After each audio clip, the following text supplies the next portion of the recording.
First World War has ended. The victorious Allied powers gather in Versailles in order to create the boundaries of a new world. The peace conference, led by David Lloyd George, Prime Minister of Great Britain, Georges Clemenceau, President of France, and Woodrow Wilson of the United States, pledges to end war by creating a lasting international framework for resolving disputes between nations. But the treaty that finally emerges is a document which guarantees that this war would almost certainly be followed by another.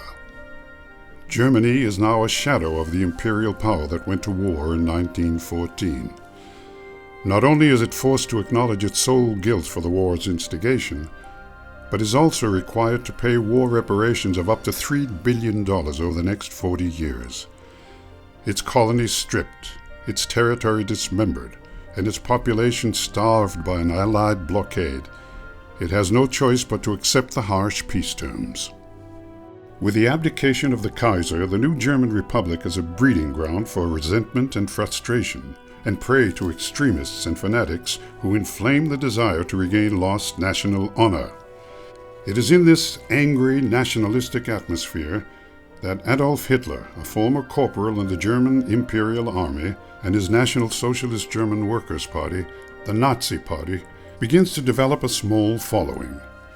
Seizing on the desperation caused by economic collapse and the sense of injured national pride, Hitler uses Jews, communists, and Allied greed as his scapegoats. Within 5 years, Hitler's call to reclaim German glory has found an audience.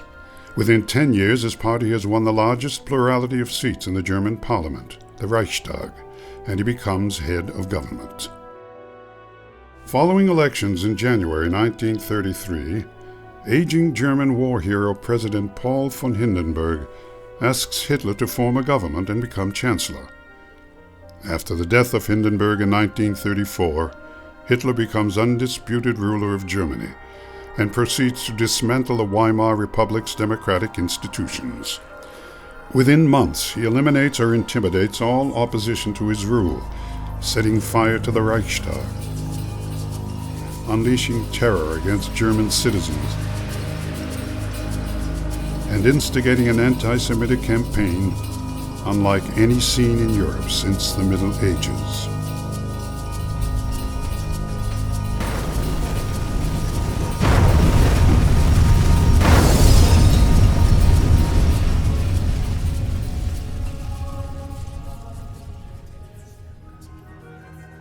In the West, the leaders of France and Great Britain are unwilling to challenge Hitler. Burdened with the economic weight of the Depression and still bearing the deep scars of the First World War, they wish to avoid a military or diplomatic confrontation. The United States, which has isolated itself from European concerns, also bears considerable guilt for the peace treaty forced upon the German government at Versailles. They therefore watch silently as Hitler proceeds to renounce most of the provisions of the treaty. In 1934, he repudiates war reparations. In 1935, he strikes an agreement with Britain to rebuild the German Navy, and immediately breaks it by building a far greater number of ships than the new treaty allows. In 1936, he reoccupies the demilitarized Rhineland on the border with France, and in March 1938, German troops march into Vienna, creating a union between Germany and Austria, ending Austrian independence. Hitler is inspired by the weak response of the democracies and realizes that he has an opportunity to advance his territorial objectives. The Versailles Treaty has created a new state on Germany's border, Czechoslovakia, that embraces an area of the former Austro-Hungarian Empire known as the Sudetenland. Since the Sudetenland's population is 80% German, Hitler demands the incorporation of the territory within the Third Reich and threatens military confrontation with the Czechs if his demands are not met. In England, Neville Chamberlain, the son of one of England's most colorful politicians of the early 20th century, has become Prime Minister. France is bound by treaty to defend Czechoslovakia in the event of an attack. France also maintains a mutual defense treaty with Britain. A German advance on Czech territory would therefore result in a new European war. From 1937 onward, through the use of diplomacy, Chamberlain tries to diffuse international tensions and avoid war. Hitler is undeterred.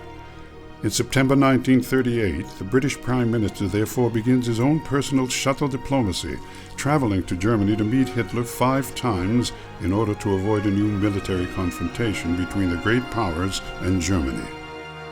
On September 15th, he meets with Hitler at his retreat in Berchtesgaden.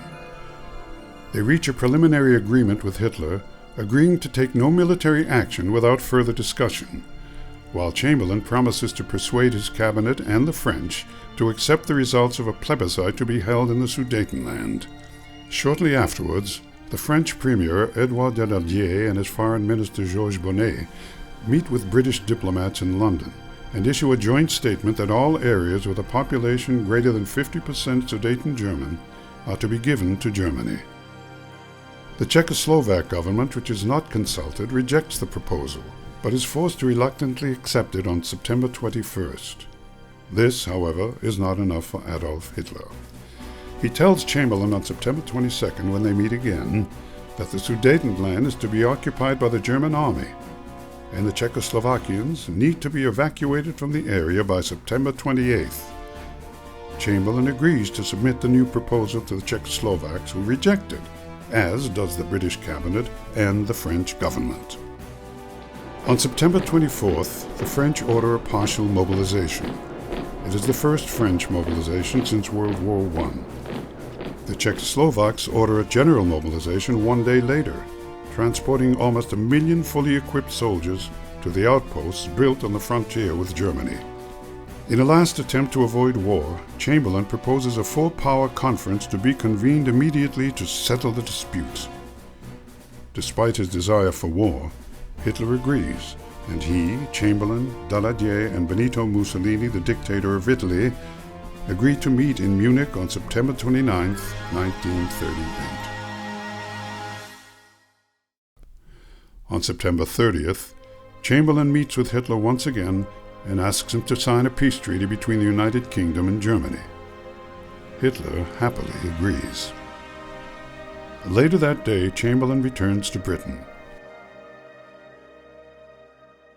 I will only say this.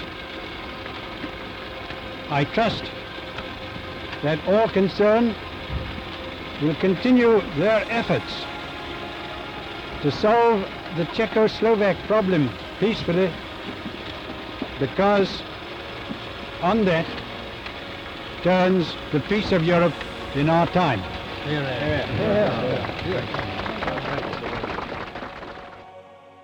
Only lone voices such as British backbencher Winston Churchill and other younger members of the British Parliament express deep pessimism about the agreement. But I hold the belief that we have now at last got far enough ahead of barbarism to control it and to avert it.